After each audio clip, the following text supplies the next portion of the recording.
think I did that right. Yeah. Good morning. Good morning. Welcome to the First Unitarian Church of Chicago. To those of you in person and at home, I am Amos Biggers, a member of the Committee of Ministry, and I am honored to lead you in worship this morning, along with our worship team, Joseph Harrington, and I think for the first time I'll be saying Director of Religious Education, Liz Tolbert, and our music leader, Adam Odell. First Unitarian Church has been a home for progressive religion in Chicago and beyond since 1836. The church sits on the western shore of Lake Michigan, south of the Chicago River. We honor the indigenous peoples for whom these are unceded ancestral homelands, as well as the diverse and vibrant indigenous American communities who make their home here today. We are a Unitarian Universalist congregation, a community of children, youth, and adults, a people of many beliefs and traditions bound not by the specific list of things we believe, but the values we share and the mission to grow our souls and heal the world. Whether you just stepped into this church for the first time or for the 1,000th time, you are welcome here. Whether you believe in God some of the time, all of the time, or none of the time, you are welcome here. No matter your race or who you love or how much money you do or don't have, you are welcome here. Before I go into announcements, I want to address joys and sorrows, which is a practice that we have here. If you look at the back of the seat in front of you, you will find one of these, like Barbara Randolph just did. You can fill that out during the service, leading up into the offertory, and they will be read during the joys and sorrows period here. Also, please join us at the end of the service in Chris Moore Parlor, which is right up these stairs and over to the right, your left, for coffee hour. And for announcements, I have a couple of things I want to point out. So there's a White Sox game today, and we have 5 tickets left. So Reverend Dave Messner is here. He's the holder of the key. Please speak with him when you get an opportunity if you are interested. Also, on Wednesday, we have our First U community meal. We're doing tacos this month. There'll be a clipboard to go around. Please, come yourself, bring friends, bring others. Enjoy some music and some good conversation and some tacos. But I encourage you to please, there's a clipboard that will go around. Sign up for that. And another announcement I want to make is on Friday, there will be a First U book talk with Natalie Moore from WBEZ and Chicago Sun-Times. Preceding that book talk will be, a wine reception and such. So again, this is free, by the way. Again, sign up if you intend to be here. Bring a friend if you can, or someone. But we definitely need you to sign up so that we know how much wine we should have. Okay, it is good to be together. At this time, I will read our covenant while Joe Harrington lights our chalice. Love is the spirit of this church, and service its law. This is our great covenant, to dwell together in peace, to seek the truth in love, and to help one another.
Good morning. Good morning. I want to thank Adam for his rendition of Blessings. That's a song I heard, and I thought it would be appropriate to get us ready for the service that's about to happen. And Adam told me I think I can do it, and I can even add the violins. So give Adam a round of applause.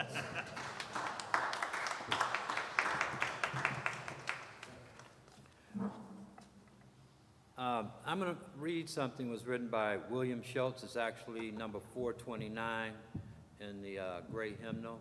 I met the Reverend William Schultz when I was a student at Meadville Lombard, so I had the chance to actually meet him. And he was a great man. He did a lot of things, not only here in the United States, but throughout the world.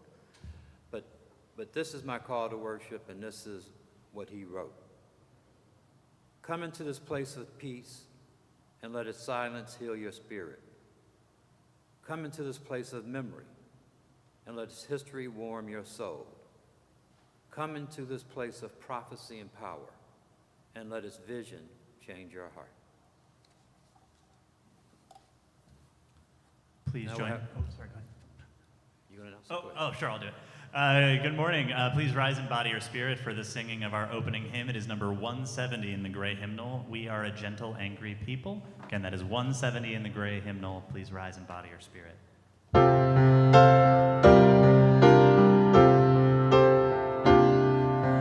We are a gentle, angry people, and we are singing, singing for our lives.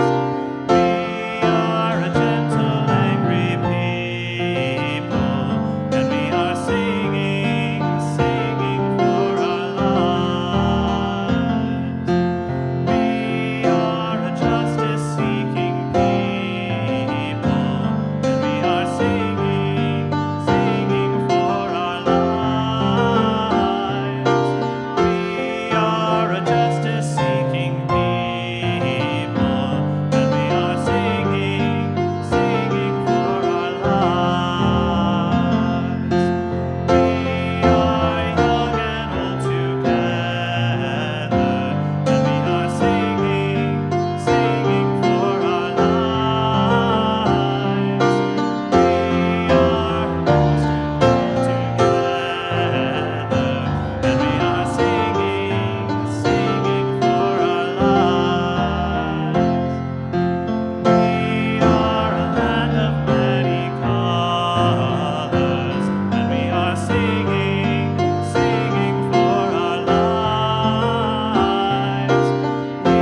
time of all ages. I want to talk to you all, I want to tell you all a story called Milk and Sugar. Once, a long time ago, a small village was choosing to build a new temple. Everyone agreed the temple would be important. It would be a place for prayer, music, and celebration. But before the building could be raised, the wise elder of the village gave the people a challenge. She placed 2 bowls at the center of the gathering. One was filled with sweet white milk, the other with sparkling golden sugar. She said, anyone can bring stones and wood to build walls, but a true temple cannot be built without these, milk and sugar. When you mix them, they disappear into each other. You can't separate them. That is how community must be. Kindness and goodness blended together that cannot be pulled apart. The people looked at one another. Some brought gifts of food to share with neighbors. Others helped repair homes and took care of children.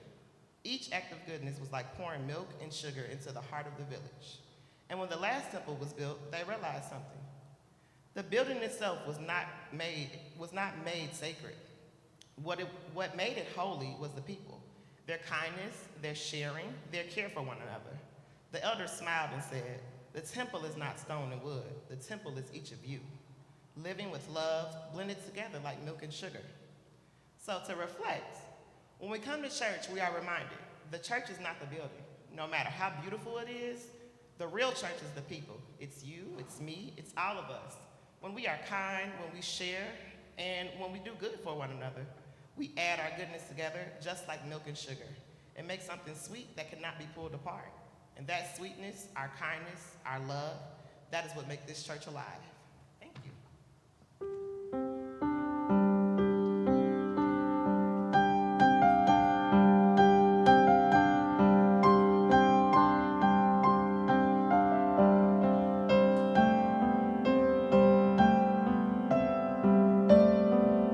Please take this moment to greet those around you.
This is a this is a time in our service for the offertory. We have a program called Share the Plate. The recipient for the proceeds, a portion of the proceeds from today's offertory, will go to the Hyde Park Arts Center. If you want to text by phone or want to give by phone, the number is 773-900-6051. And we ask that you be generous.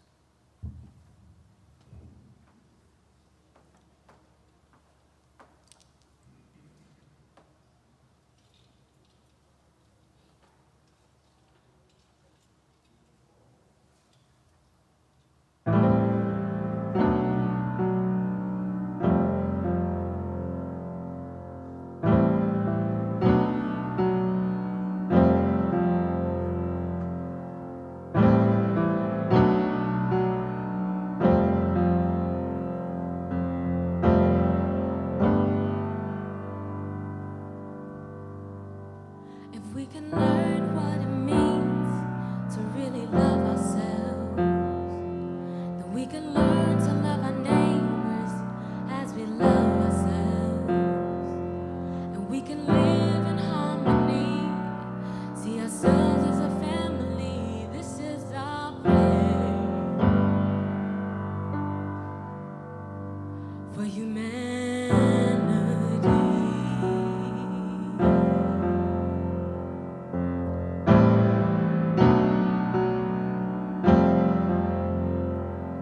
That we respect our women and protect our girls.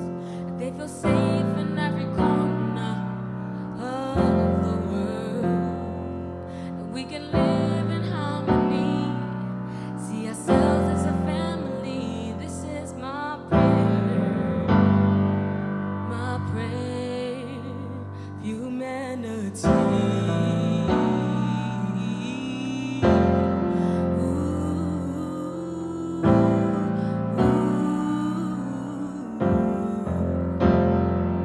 That every man will be a father to someone, but loving every boy as if it were his only son. That we can live in harmony, see ourselves as a family. This is my prayer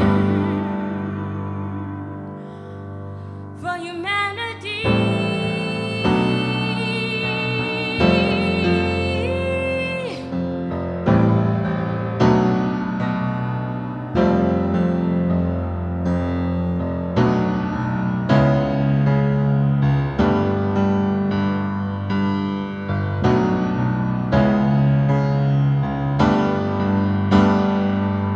That we know that nobody really wins the war, and every leader knows what power is really for. That we can live in harmony, see ourselves as a family. This is our prayer. This is our prayer for humanity.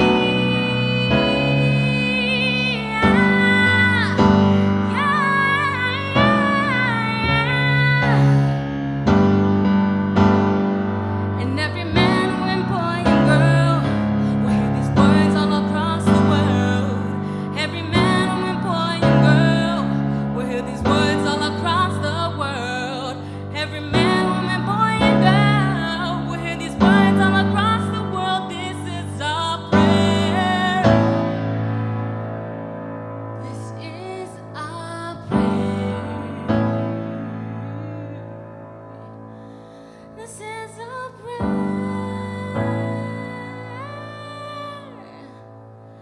for humanity.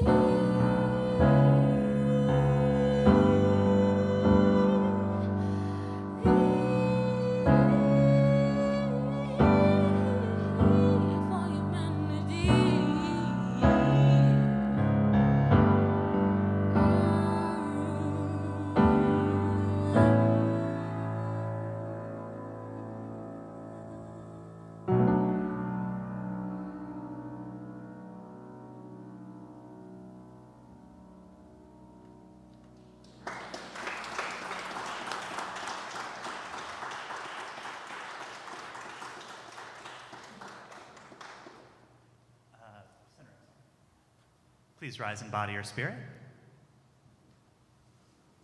All right, this song is called Sing Through My Voice. I'll teach the opening line, and I'm delighted to be joined by Copano today as well. So I'll teach, and then it'll be your turn. Sing through my voice, play through my hands, let the way be open. Sing through my voice, play through my hands, let the way be open.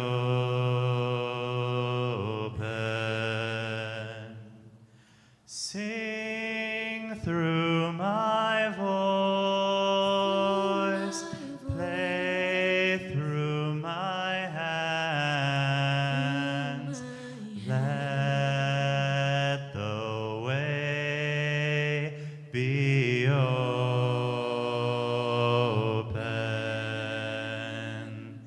Sing through my voice, play through my hands, let the way be open.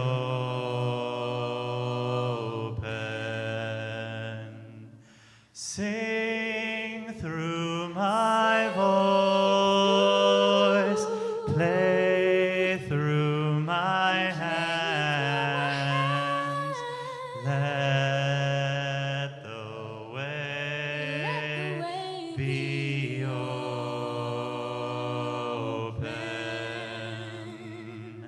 Sing through my voice, play through my hands, let the way be open.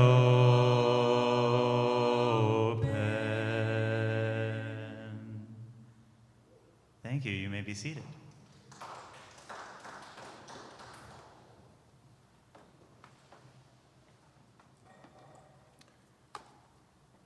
So this is the time in our service where we address joys and sorrows. I just had a quick joy about 30 seconds ago as Joan Peterson was walking in during the centering hymn, and I saw her because I had not seen her in a couple of weeks. And, hi, Joan.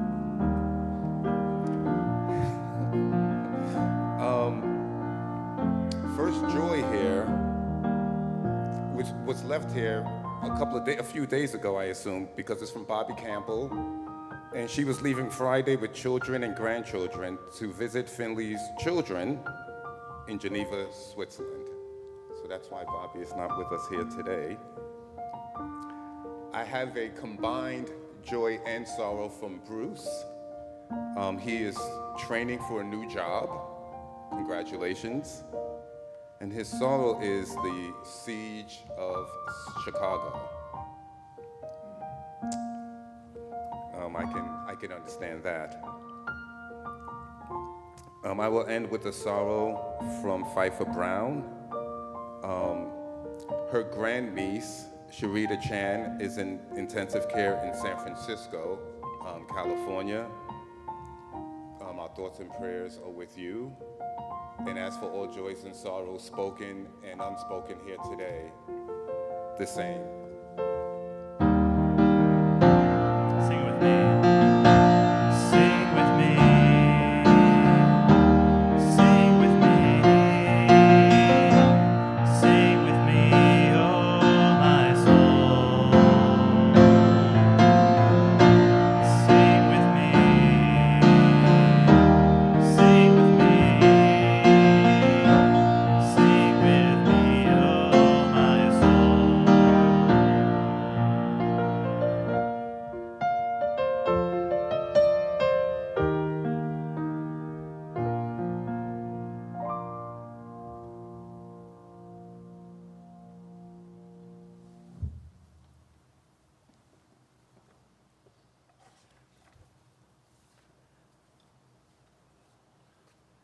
As I listened to Amos talk, and I was prepared to say something if called upon, but I wasn't called upon. But I was prepared, so I'll share what I was thinking about. Joy and sorrows are antithetical. What I mean by that, we have moments of joy and we have moments of sorrow.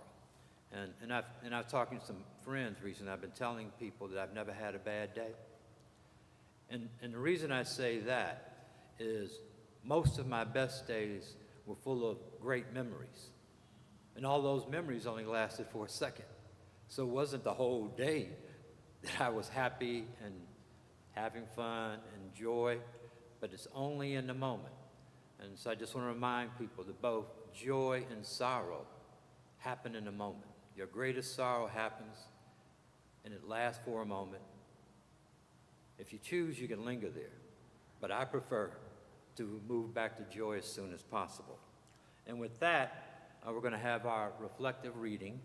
I had asked my cousin, Michael Stratton-Mines, to do it, but he had to leave town, so I will introduce my guest artist, Michael Damani, his son.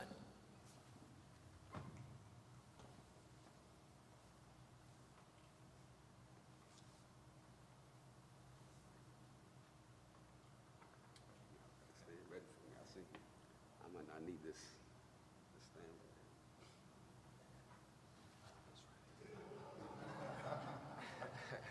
He's a little taller than the rest of us. A little bit, just a little bit. Hey, how's everybody doing? Let me, go ahead and, So, I've been asked to read this poem that I think that many of us are familiar with. It's entitled Harlem by the great Langston Hughes. And it simply says, what happens to a dream deferred? Does it dry up like a raisin in the sun? Or fester like a sore and then run?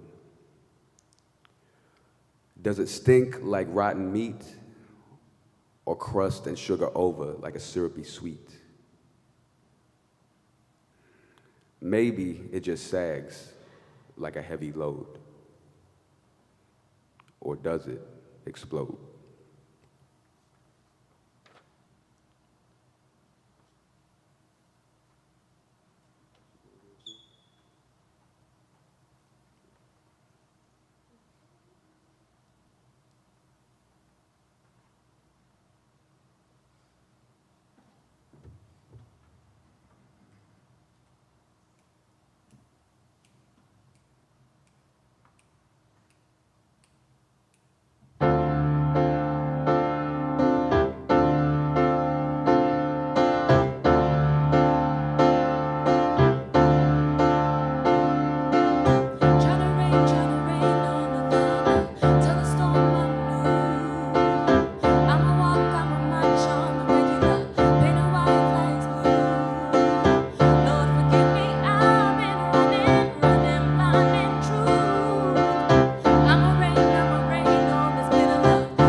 I believe Capano's a tough act to follow.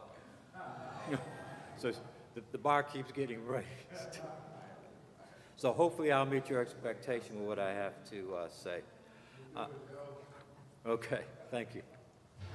Well, I'm going to go back to the reading that Damani did by Langston Hughes, What Happens to a Dream Deferred. What struck me about that is really personal, because it talks about this raisin drying in the sun. And many of you who are old enough remember Lorraine Hansberry, who wrote the book A Raisin in the Sun. And many of you probably saw, well, some of you, because that's a long time, saw the movie A Raisin in the Sun. That movie was made in Woodlawn. Lorraine Hansberry lived in Woodlawn. Lorraine Hansberry actually lived 3 blocks from where I grew up. Martin Emmett Till lived around the corner from me.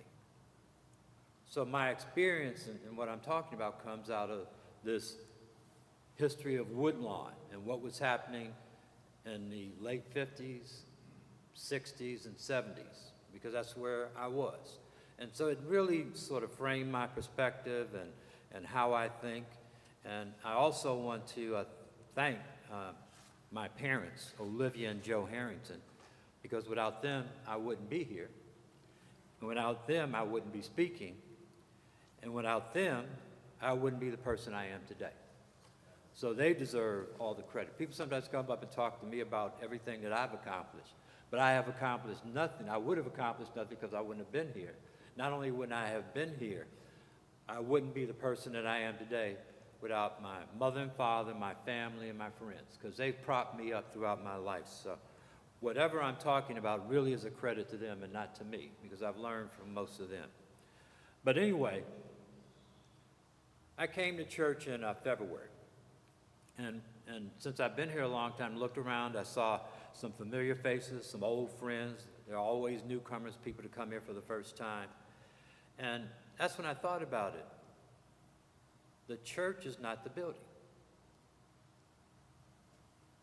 And what gives the building life is our presence today.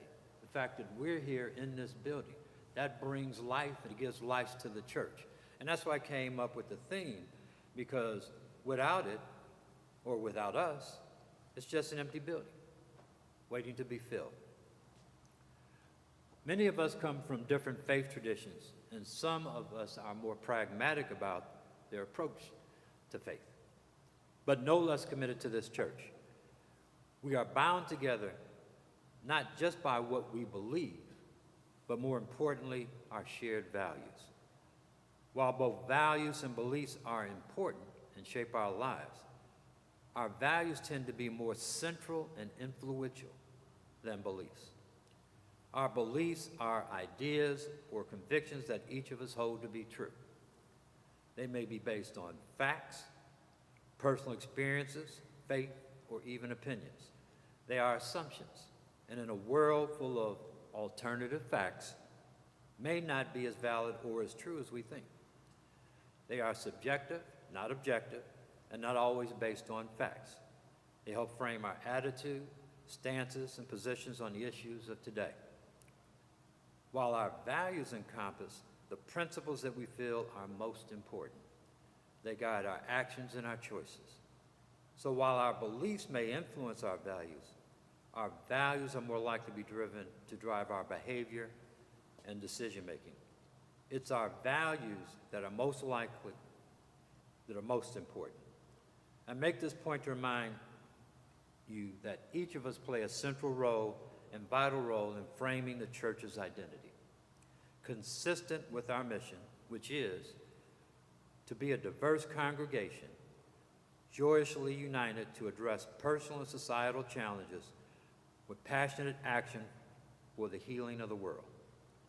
And at this moment in time, our country and the world appear to be moving toward a tipping point. I was reminded of an article I read in The Economist, May 16, 2019. The article examined the rising tensions and rivalry between the United States and Canada. May sound familiar.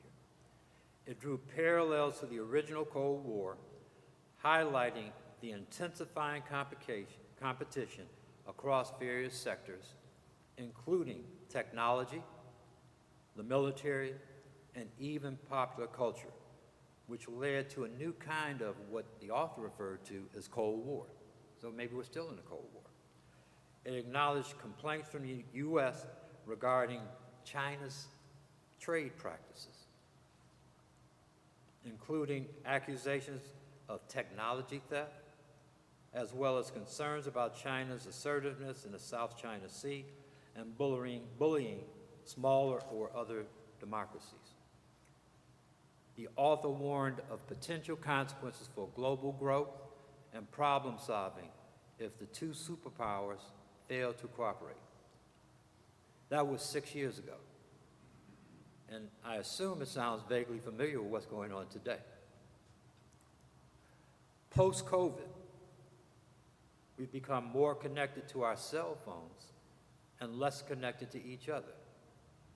Coupled with the accelerated rapid growth of technology, especially artificial intelligence, while having the potential to bring enormous benefits, it could also create challenges like a widening of the digital divide, ethical and security questions. Even scarier, it could portend an Orwellian future where these same tools might be used to enforce absolute power, the rewriting of history, the suppression of dissent, loss of personal freedoms, the manipulation of truth, and government control over our daily lives. But no, this could never happen in America. I find and take hope in the words from the preamble of our Constitution, which outlines the purposes for which our government was founded and our nation's founding principles. And I read, "We, the people of the United States, in order to form a more perfect union, establish justice, ensure domestic tranquility, provide for the common defense, promote the general welfare, and secure the blessings of liberty to ourselves and our posterity, do ordain and establish this Constitution for the United States of America." You and I are the people. The 52 words reflect our nation's commitment to the founding ideals of liberty, equality, and the pursuit of happiness. They are inherently intertwined and connected to our country's values of individualism, freedom of expression, and the right to participate in the political process, all of which is based on the accepted concept that political power originates from the consent of the governed. I'll repeat that. Political power originates from the consent of the governed. It is the cornerstone of our democratic form of government and a reminder that the authority of government is derived from the people it governs. Aristotle was quoted as saying, "The whole is greater than some of its parts." The idea that when the right components are combined at the right time, the whole is more valuable, useful, and powerful than the individual parts on their own. Are we more powerful than we realize or acknowledge?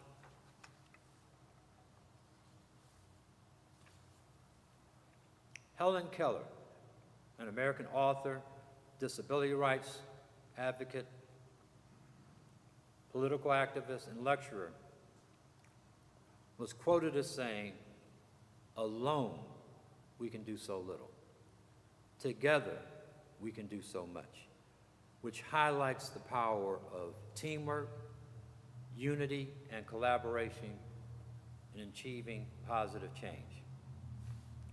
Dr. King's letter from a Birmingham jail, and if you haven't read the letter, I suggest you read the entire letter. He was in prison for participating in nonviolent protests around segregation, and in response, he wrote a letter because the religious leaders at the time didn't like what he was doing. They felt he was agitating. And most of the black ministers thought it was going to do harm to them and their churches who were dependent upon the economy of the people. These are the words that he wrote that resonate with me the most and are a frequent reminder to me of what we all should be about and where we are today. We are caught in an inescapable network of mutuality, tied in a single garment of destiny. What affects one directly affects all indirectly. It emphasizes the interconnectedness of all people and our shared responsibility for justice. James Luther Adams, an American professor at Harvard Divinity School, Andover Newton Theological School, and Meadville Lombard Theological School, which Jim is familiar with, and a Unitarian, and I am, and a Unitarian parish minister, articulated what he called the 5 smooth stones of Unitarian Universalism: continuous revelation, voluntary association, social justice, human agency, and optimism. They highlight the liberal, ethical, and hopeful nature of our tradition. They are an important reminder that collective action is essential for positive change. I consider myself to be a pragmatic optimist. I used to think that I was just an optimist, but I'm a pragmatic optimist. Pragmatic optimism blends realism with hope. I know where I am, I know what's going on, I know what today is like, but I remain optimistic.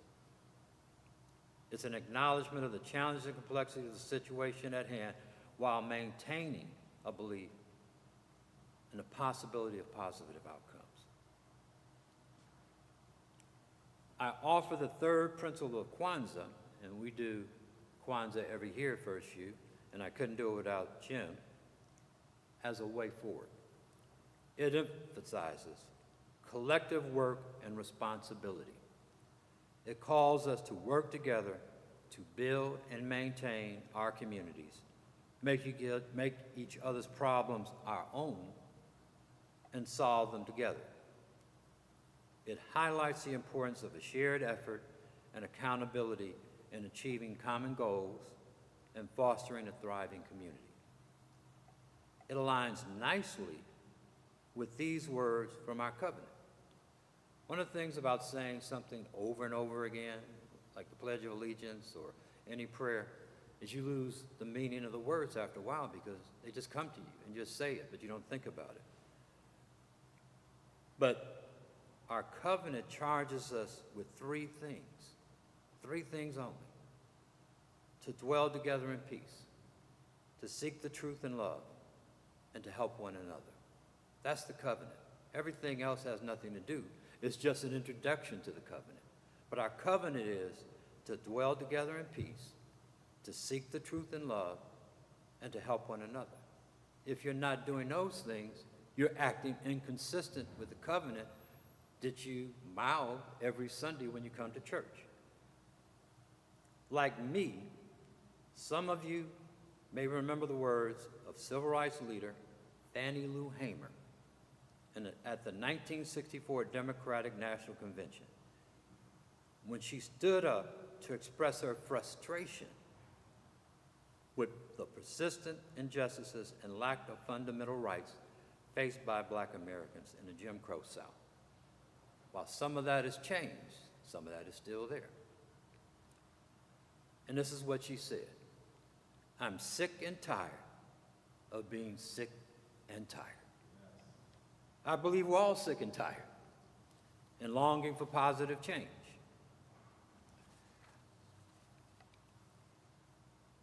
So this, as I wrap up, this is my call to action. It's up to each of us, individually and collectively, to do our part. I'm doing the best I can. I invite you to do yours and join me, because Aluta Continua. Does anyone know what that means? That was a rallying cry in the late 60s and 70s It's a Portuguese term. It was used initially by the Frelimo movement in South Africa. A luta continua, Portuguese. The struggle continues. So as you leave here today, I want you to go out, but also renewed, invigorated, and probably ready to take on the fight. There you go.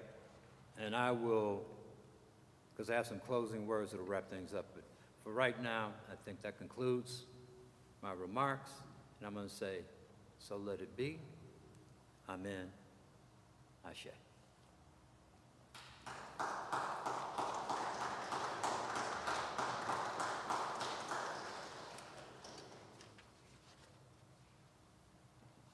Good morning, everyone.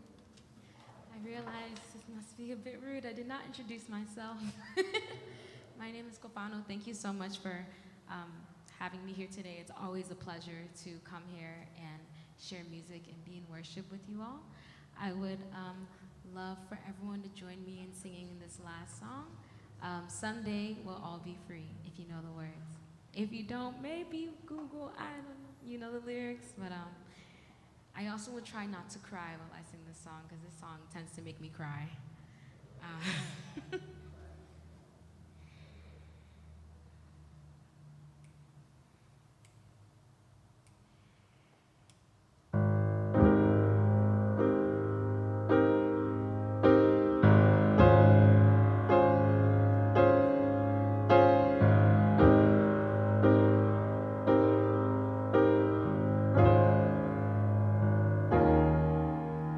Hang on to the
So I'm going to end everything with a poem by Alice Walker.